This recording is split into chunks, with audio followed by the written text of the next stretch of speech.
la posesión, el control sobre la posesión del ciudadano podrá tener un control exhaustivo institucionalmente, pero a la hora de controlar como se dice en términos coloquiales, al tango, al malote, pues es muy difícil. Entonces esas armas están en manos pues de quien no debe. El problema que hay con las armas es la sociedad. O sea, la sociedad está educada para portar armas. Y voy a poner dos ejemplos muy extremos, cada uno en una ecuación. No voy a hablar de Estados Unidos, voy a hablar de Suiza, por ejemplo. Suiza es uno de los países europeos donde más libertad de armas. Prácticamente todos sus ciudadanos, todas las casas de este país, en todos sus cantones, están armados. Y hay que decir que la delincuencia y los enfrentamientos, aun pudiendo tener acceso al arma corta, se da la circunstancia, bien sea cultural o de otra índole, que el enfrentamiento se produce con arma blanca. Y cuando hablo de arma blanca no hablo de una arma oculta, como puede ser una navaja, hablo de un machete. En el caso de que escuchaba, oye, ¿cómo pueden permitir que tengan esas armas? Mire, es que no le permiten que tengan esas armas. Esas armas son ilegales, han llegado por un tráfico ilegal de mafias, de grupos, y tienen esas armas. Lo mismo ocurre ahora mismo, tú has comentado España, en el caso en Algeciras, por ejemplo, cuando de repente aparecen M4, fusiles de asalto de alta tecnología, de los últimos que se están fabricando en este momento para las Fuerzas Armadas de la mayoría de los países occidentales. Hola, buenas tardes a todos. Soy Walker. Aquí estamos finalizando la semana con un tema que creo que va a resultar interesante, como todos los que presentamos. Ese es nuestro ánimo, y en ese sentido pues vamos a hablar de algo que nos afecta a todos en la medida en que, dependiendo del país en que nos encontremos, pues esto nos afecta de un modo u otro, y ahora explicaré con detenimiento de qué hablo. Hay países que les afecta en un sentido más directo, puesto que de algún modo tienen la capacidad, y vamos a hablar de la defensa personal, tienen la capacidad de usar elementos externos, además de sus manos, como son las armas de fuego, armas cortas fundamentalmente como defensa personal, y otros países que, sin embargo, pues esto nos está vetado por completo, salvo licencias muy específicas que se dan a profesionales, a distintos profesionales, a distintos sectores, pero que el ciudadano común pues no puede hacer esta aportación si no es pues con carácter deportivo, y bueno, si se traslada con este tipo de armas, pues tiene que estar también en unas condiciones muy determinadas. Y sobre este tema pues vamos a abundar un poquito más. Creo que de algún modo nos afecta a todos, algunos por desconocimiento, otros por un deseo de que las cosas pudieran cambiar, y también hay muchos mitos respecto de esto que vamos a tratar de ir avanzando en ello. Voy a hacer un planteamiento rápido del enfoque y enseguida le pasamos la palabra a Cecilio y directamente entramos en harina. Bueno, el tema propuesto, tal y como se puede ver abajo, el título, es la ilusión del escudo de acero y la simetría que se produce respecto del pánico civil, ¿no? El impacto de la proliferación de armas cortas civiles en la percepción de la seguridad personal frente a la realidad de un comportamiento motor humano bajo, se entiende, que un estrés extremo, es decir, cuando uno tiene que hacer o decide hacer uso de un arma corta como defensa, pues se entiende que se encuentra obviamente bajo una situación de estrés, si no extremo, pues en muchos casos así lo es, ¿no? Entonces, el enfoque que vamos a dar pretende analizar la brecha entre el mito del ciudadano armado, que detiene, por decir algo, pues, en fin, un crimen de forma limpia, y la ciencia oplológica real, que es lo que dice al respecto. De todos es sabido que el estrés de supervivencia altera el sistema nervioso simpático, bloquea en distinta medida la motricidad fina, anula la visión periférica y también nula la capacidad cognitiva. Mediante este análisis con Cecilio vamos a abordar cómo el arma corta civil pasa de ser una herramienta de defensa, simplemente defensa, a un catalizador de tragedias debido a la falta de acondicionamiento neurobiológico de la población en general. Y a través de esta conversación que vamos a mantener, vamos a poner sobre la mesa unos interrogantes y, bueno, sin más, saludo directamente a Cecilio y le doy las buenas tardes y le paso la palabra. Hola Cecilio, aquí tienes tu tablero. Muchas gracias y muy buenas tardes, tanto a ti como a todos los oyentes. Bueno, vamos a ver. El tema de las sociedades armadas, la verdad que es polémico, lo miramos por donde lo miremos. El problema es que es polémico porque la mayor parte de la gente, de las personas en general, en la sociedad, sobre todo, este tema surge de dos colectivos muy distintos en la sociedad. Por un lado está la sociedad, los ciudadanos en una sociedad armada que no quieren las armas, y por otro lado tienes en las sociedades donde están muy restringidas los ciudadanos que sí las quieren. Son los dos extremos que podemos encontrar normalmente. Yo personalmente he tenido la suerte, por un lado, y la desgracia también, si se considera desde el punto de vista profesional, en algunos casos, el vivir tanto en sociedades muy restrictivas como en sociedades muy no voy a decir liberales, pero sí con una legislación más abierta al ciudadano armado, que incluso su constitución lo ampara. Y no hablo solo de Estados Unidos, la mayor parte de la gente piensa que es Estados Unidos el único que tiene esa libertad liberal, cuando lo cierto es que ni siquiera todo Estados Unidos es así, dentro de este gran país. Quedan en tamaño, refiero.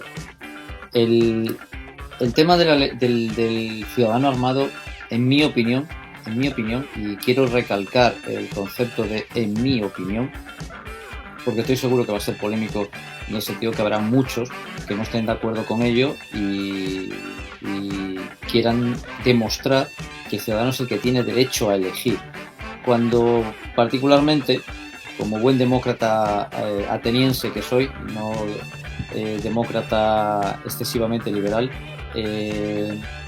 pienso que hay que demostrar la capacidad para portar, usar y en un momento dado incluso poseer armas. Y no basta solamente con hacer un pequeño psicotécnico un poquito light. El problema que hay con las armas es la sociedad. O sea, la sociedad está educada para portar armas. Y voy a poner dos ejemplos muy extremos, cada uno en una ecuación. No voy a hablar de Estados Unidos, voy a hablar de Suiza, por ejemplo. Suiza es uno de los países europeos donde más libertad de armas. Prácticamente todos sus ciudadanos, todas las casas de este país, en todos sus cantones, están armados. Están armados en muchos casos incluso por el propio Estado. O sea, escogiendo sus armas largas de defensa civil. Sus ciudadanos pueden moverse dentro de ciertos límites con armas largas en transporte urbano incluso. Los fines de semana no es nada raro ni anecdótico que familias enteras se vayan al campo de tiro a pasar una jornada de tiro con barbacoa, con sus hijos, con sus familias y todos reunidos y sin ningún problema.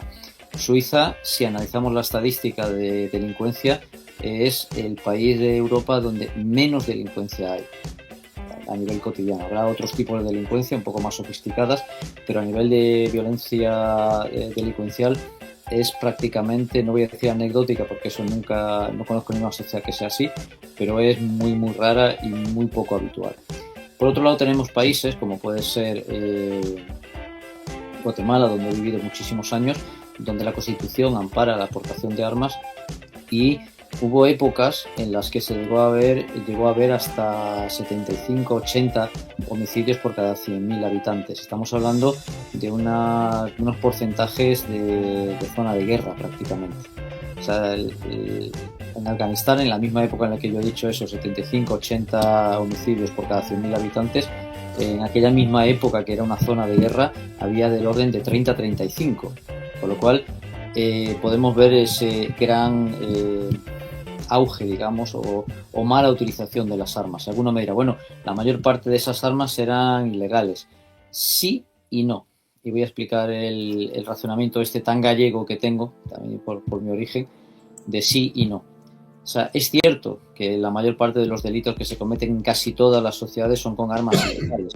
Muy raramente y muy pocos, y voy a ser grosero, perdóname José Manuel por ser grosero en este caso, muy pocos idiotas utilizan un arma que está registrada para cometer un delito.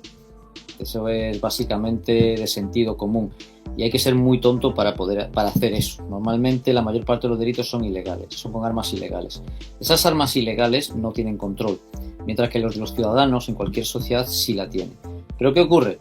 Cuando un ciudadano no concienciado, como es el caso en Suiza, que pasamos a una sociedad donde ese ciudadano no está tan concienciado del uso de las armas, donde la preparación, la instrucción, el derecho a portar ese arma pasa por una serie de filtros, tanto sociales como físicos, como psicológicos.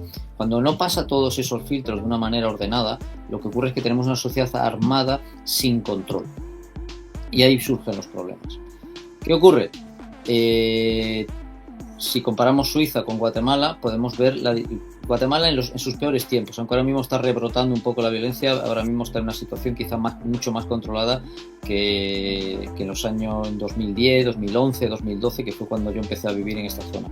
Bien, esta comparación que estoy haciendo marca dos sociedades con unos derechos a la aportación que es innato a su constitución, pero con dos sociedades totalmente distintas a nivel educacional, a nivel social, a nivel de gestión, a nivel administrativo para el tema de portación y demás, y por tanto el nivel de control de la violencia con esas armas que tienen es totalmente distinto.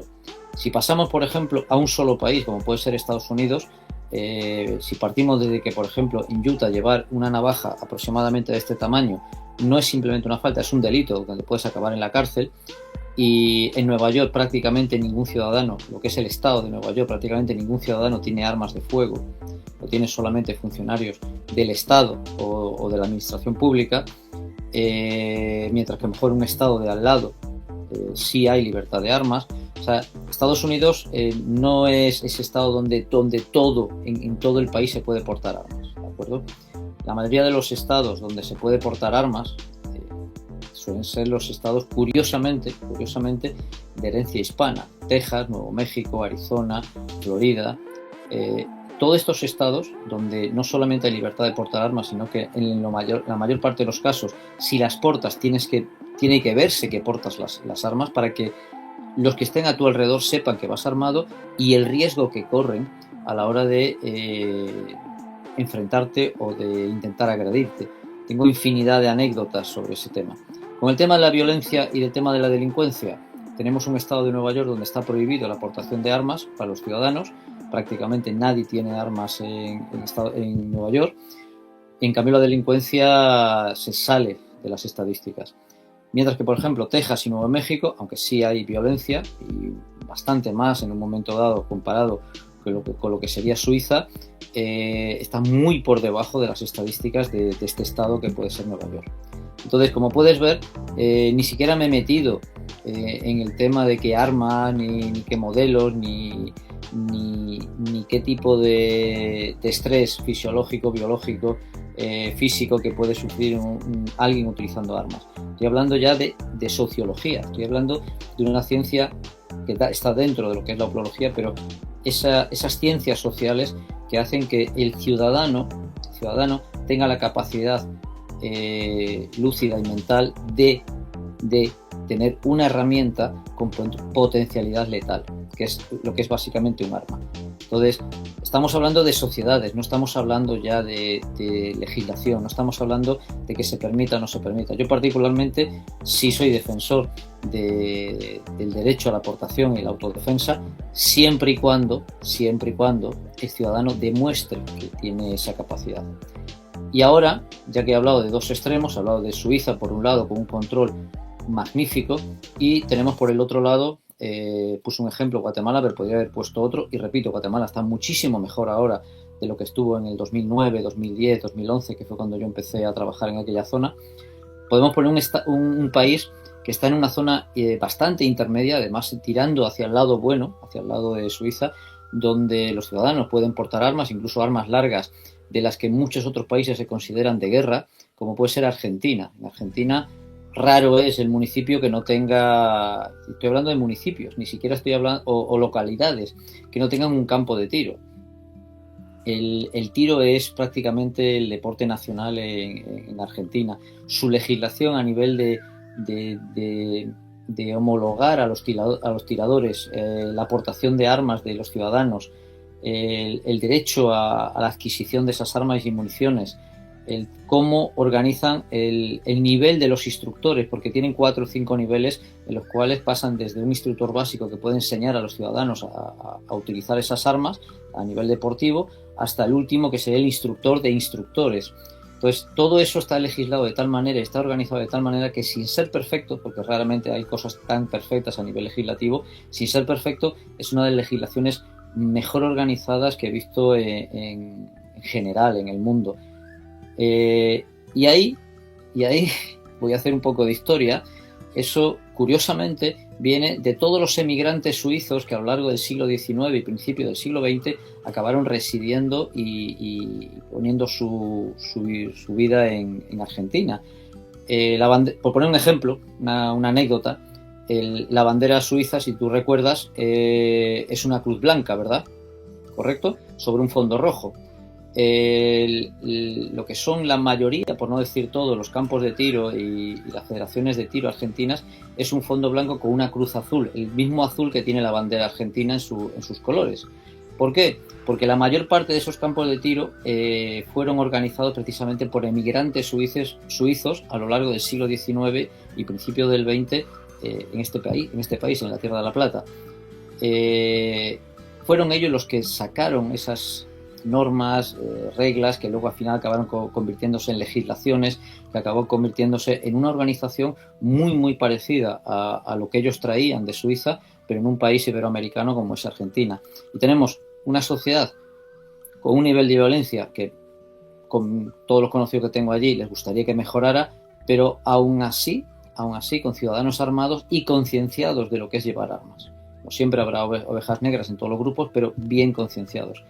Ahora mismo, si te das cuenta, acabo de hacer una pequeña triangulación. Un país donde hay libertad y un control exhaustivo de esas armas. Por otro lado, otro país que también hay libertad, pero no hay ese control ni hay esa concienciación del porte de las armas. Y por otro lado, otro país que, habiendo heredado del primero que nombré, una organización y una escrupulosidad, se me ha liado, perdón por la palabra, una organización muy meticulosa que de herencia de estos mismos suizos, han sacado una organización que permite que los ciudadanos porten las armas y estén concienciados de lo que tienen. O sea, portar armas, insisto, no es simplemente hacer agujeros en un cartón. Portar armas implica concienciarse de lo que portamos. Pues sí, mira, yo quería hacer algún apunte sobre todo esto que has comentado. Ya en alguna otra ocasión hemos hablado tú y yo de esto y nos hemos hecho este tipo de preguntas, incluso ciñéndonos a la sociedad más cercana que tenemos nosotros, que es la española, ¿no?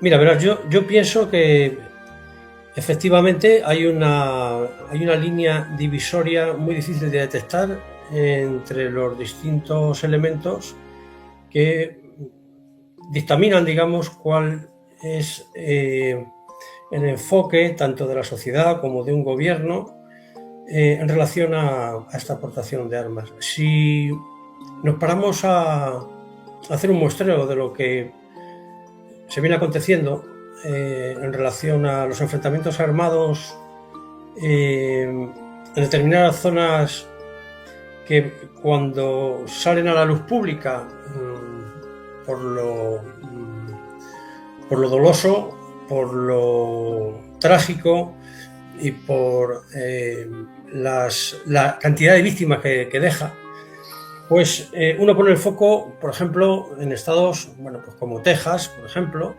en fin, en ciudades como Dallas, por ejemplo, donde, como bien ha dicho Cecilio, si uno va a las estadísticas, si uno va a los datos, incluso en el mismo volumen poblacional, el índice de víctimas directas por el uso de armas es menor en estados en el que la aportación es tradicionalmente, como bien ha dicho Cecilio también, muchos de herencia hispana. Yo lo tengo muy cercano por mi cercanía a Florida, algunas formaciones que di allí. En Panamá también he dado algunas formaciones, y lo que se aprecia en el caso de Florida, por ejemplo, es que efectivamente allí la aportación de armas pues está extendida. La práctica del tiro, no ya desde un enfoque deportivo, sino desde el enfoque de la defensa personal, es decir, cuando se practica el tiro no se practica con fines deportivos a nivel de a ver quién acierta en una diana los mayores tiros precisos, sino que normalmente tiene un enfoque de reconocimiento del arma, de si el arma es apropiada, cómo se maneja ese arma, cómo se desarma, y cómo se realiza un tiro apropiado y en qué condiciones para la defensa personal. Sin embargo, tenemos otros casos donde el control de armas es exhaustivo, como acaba de señalar Cecilio, que ha puesto el caso otra vez en Estados Unidos, en el caso de un estado como es el de Nueva York, donde vemos que el grado de enfrentamientos armados es muy elevado, pero es con armas ilegales. Es decir, la posesión, el control sobre la posesión del ciudadano podrá tener un control exhaustivo institucionalmente, pero a la hora de controlar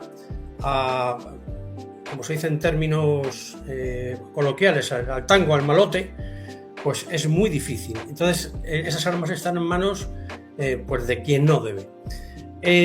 A esto habría que añadir que hay países, por ejemplo, que tradicionalmente, ahora hablo de Nicaragua, un país que también conozco, cada 3 meses durante el 2017, 5 años, cruzaba la frontera y volvía. Y en Nicaragua, curiosamente, aún, ahora en este momento es un país comunista, hay un control bastante férreo también sobre la posesión de armas, pero prácticamente todos los ciudadanos durante un periodo de su vida han tenido en su mano pues un arma de fuego, un arma corta, y hay que decir que la delincuencia y los enfrentamientos, aun pudiendo tener acceso al arma corta, se da la circunstancia, bien sea cultural o de otra índole, que el enfrentamiento se produce con arma blanca. Y cuando hablo de arma blanca no hablo de arma oculta, como puede ser una navaja, hablo de un machete. Todo el mundo tiene un machete detrás de la puerta, y si se monta el lío, eso lo habrá visto también Cecilio en Guatemala, pues salen con el machete y salían a machetazos. Por lo tanto, hay otra cuestión, que es el satanizar siempre el arma corta como un arma que puede estar al alcance de las manos incorrectas. Si lo dejamos en manos del común de los ciudadanos, y sin embargo, vuelvo a insistir, todo el mundo tiene un machete en casa, un cuchillo de filetear, entonces ahí podemos ver que es la cuestión cultural y la capacidad que también tiene uno de control por educación, en fin, por distintos factores, por miedo también a lo que te puede suceder si agredes a una persona, y más si lo matas, obviamente. Por lo tanto, centrarnos solo en que el arma de fuego, bajo mi punto de vista, la prohibición del arma de fuego es la garantía en países como el nuestro de que no habría más víctimas producto de la delincuencia. Yo creo que a través de un control, como bien dice Cecilio, todo lo exhaustivo que se requiera. No sé si España en particular, hablamos ahora de España, es una sociedad que esté preparada para ello, pero creo que se le podía ir preparando desde la educación y desde la normalización, si ese término se puede llegar a usar. Bueno, es lo que quería decir un poco al respecto. A mí, cuando has comentado algunas de las cosas que has dicho, me han venido a la cabeza pues el atentado en Francia contra la discoteca, me ha venido el atentado en el puente de Londres, y ahí tenemos dos casos extremos de uso de armas de manera ilegal y con la intención de provocar el máximo de víctimas. Tenemos por un lado en Francia el uso de AK-47, de fusiles de asalto, tradicionalmente en manos terroristas de origen ruso y demás. No se trata de hablar de ahora de la historia de las armas, pero son armas que en todos los países, en la mayoría de los países, digamos, con legalización de armas, salvo casos muy puntuales, están totalmente restringidos al uso de civiles. Entonces me acuerdo en el caso ese, luego pasaré a lo del puente de Londres, en el caso de que escuchaba, decía, bueno, ¿y cómo pueden permitir que tengan esas armas? Pues mire, es que no le permiten que tengan esas armas. Esas armas son ilegales, han llegado por un tráfico ilegal de mafias, de grupos, y tienen esas armas. Lo mismo ocurre ahora mismo, tú has comentado España, en el caso en Algeciras, por ejemplo, cuando de repente aparecen M4, fusiles de asalto de alta tecnología, de los últimos que se están fabricando en este momento para las Fuerzas Armadas de la mayoría de los países occidentales, y están apareciendo con equipaciones de visores holográficos, de punteros láser, de miras telescópicas de última tecnología, equipados con lo último, que a veces hay unidades especiales que no los tienen, todos esos equipos, sí los tienen, pero con mucho esfuerzo, y están en manos de narcotraficantes, incluso de delincuentes, que voy a ponerlo entre comillas porque para mí no existe ese término, pero para que nos entendamos, de poca monta. O sea, todo aquel que pone la vida de alguien en juego no es de poca monta, pero bueno. Y nos encontramos con ese tipo de situaciones. Y cuando hablan de que hay que prohibirlas, señora, ya están prohibidas, caballero, ya están prohibidas esas armas. O sea, esas armas no es que haya que prohibirlas, lo que habría que hacer es un control mucho más exhaustivo de fronteras, de mercado negro, etcétera, etcétera.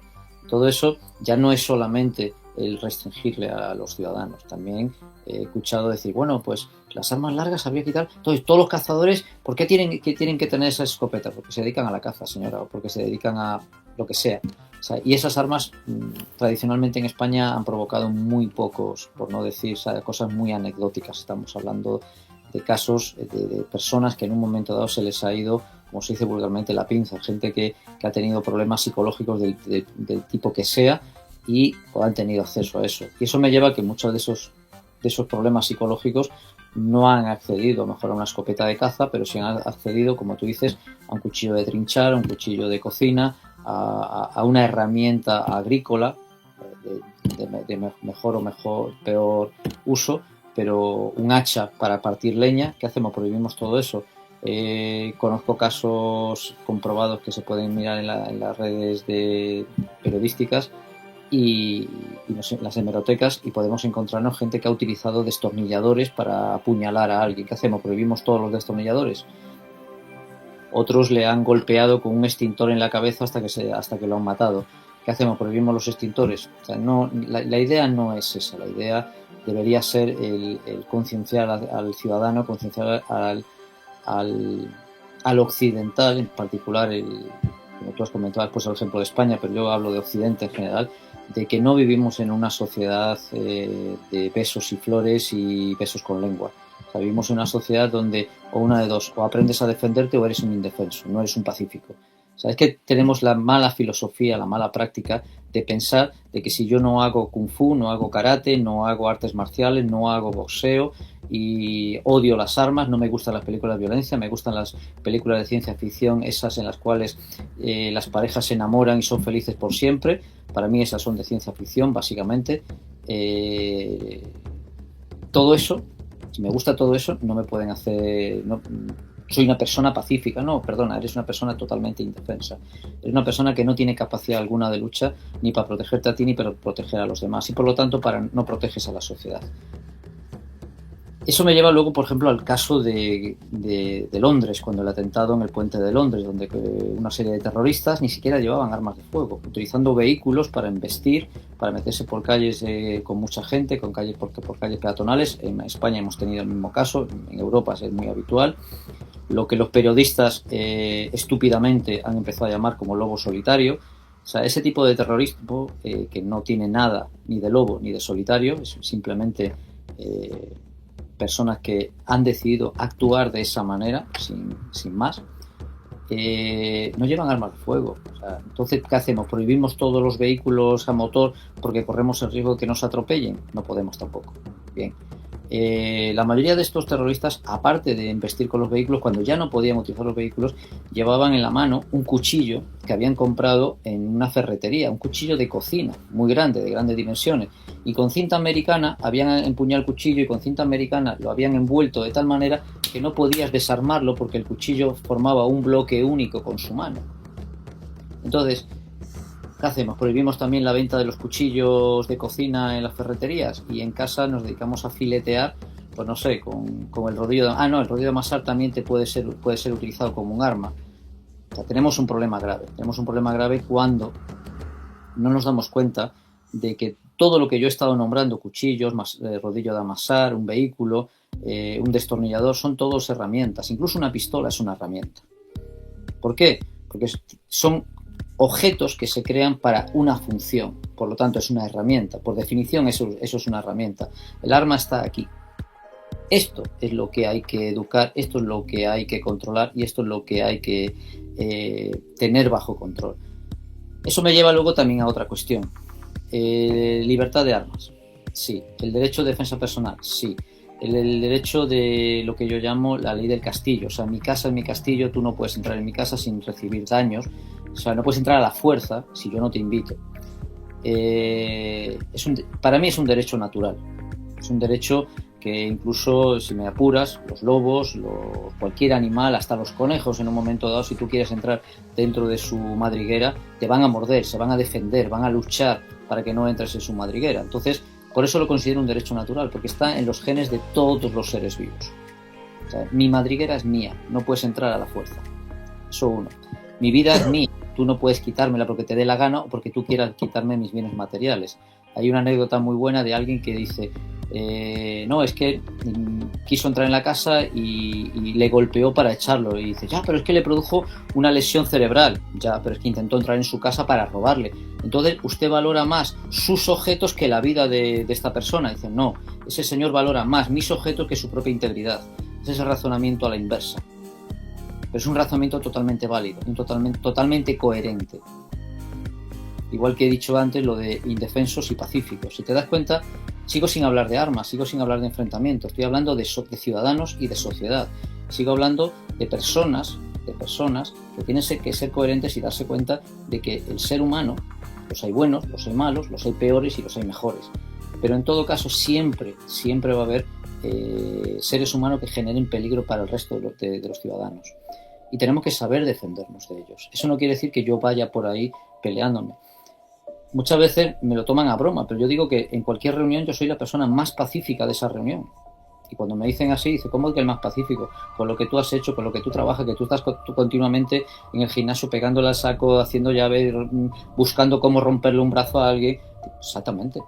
Pero yo decido no utilizar esa violencia, decido no utilizar esos conocimientos y solo los utilizo en condiciones muy determinadas, o en defensa propia o en defensa de la vida de terceros. Entonces yo soy pacífico. ¿Por qué? Porque tengo la capacidad y decido no hacerlo, no utilizarla. o utilizarla en condiciones muy controladas, aplicando de una manera coherente el uso legítimo de la fuerza. Ahí está la cuestión. O sea, esto es el arma. Todo lo demás son herramientas. Yo puedo ser peligroso al estilo de John Wick, con un rotulador, con un bolígrafo, si yo te lo clavo en un ojo en un momento dado y te llego hasta el nervio en un momento. Por poner un ejemplo, pero como yo, lo puede ser cualquier ciudadano, hasta un muchacho o una muchacha que esté en el colegio o en el instituto.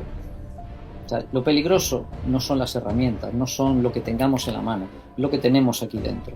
Y mientras el ciudadano no se dé cuenta de eso, tenemos un problema a nivel social. Y eso me lleva al último punto, antes de que pasemos a otras cuestiones, que es el siguiente. Yo sigo siendo un defensor también de que el uso legítimo de la violencia debe estar en manos del Estado, no solamente de los ciudadanos. El ciudadano tiene derecho a defenderse. Ojo, defenderse. Me defiendo, elimino el riesgo de agresión contra mí, y si ese agresor se va, no tengo por qué perseguirlo. Para eso ya hay otras fuerzas. Para eso está el Estado.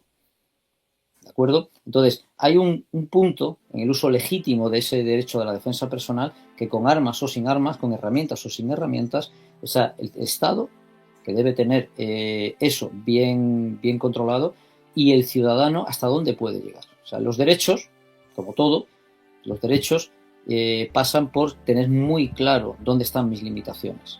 O sea, yo tengo un montón de derechos, pero también tengo un montón de obligaciones, tengo un montón de deberes, que eso es lo que normalmente la mayor parte de las sociedades occidentales nos olvidamos, que es lógico. Llevamos 5, 6, 10 generaciones en las cuales no hemos tenido guerras, no hemos tenido violencia. Desde la Segunda Guerra Mundial para acá, todos son flores, besos con lengua, y ahora mismo se nos está viniendo encima muchas cosas, y no estoy hablando de migración, para nada, no se me ocurre poner eso como culpable. Los culpables son los mismos ciudadanos, que no son capaces de defender sus propios derechos y su propia integridad, y esperan que venga papá Estado a ponerles un policía al lado de cada puerta para poder solucionarles sus problemas de violencia. Es así de simple. Es así de simple. Pretendemos prohibir las armas. Pretendemos prohibir el derecho a que el ciudadano se defienda. ¿Por qué? Porque para eso está la policía. Por esa regla de 3, no necesito un extintor en mi casa, para eso están los bomberos. No necesito un botiquín con medicinas en mi casa, para eso están los hospitales. Sigo con la lista, o sea, podríamos hacer una lista interminable. No hay policía para cada uno de los ciudadanos, y la violencia va a seguir campando a sus anchas, sobre todo si no hay ni voluntad social ni voluntad política para frenarlo. Pues antes de hacer un giro a este... Vale, porque me he vuelto muy negro, ¿verdad? No, creo que no. Yo no es un discurso pesimista. Es un discurso que observa la realidad, y que en función de la realidad, pues cada uno tiene una visión que la tenga como quiera. Yo creo que lo que hemos venido haciendo hasta este momento es tratar de simplemente hacernos reflejo de la realidad actual, ¿no? Por lo menos desde nuestra experiencia y, en fin, y perspectiva. Ya digo, antes de hacer un giro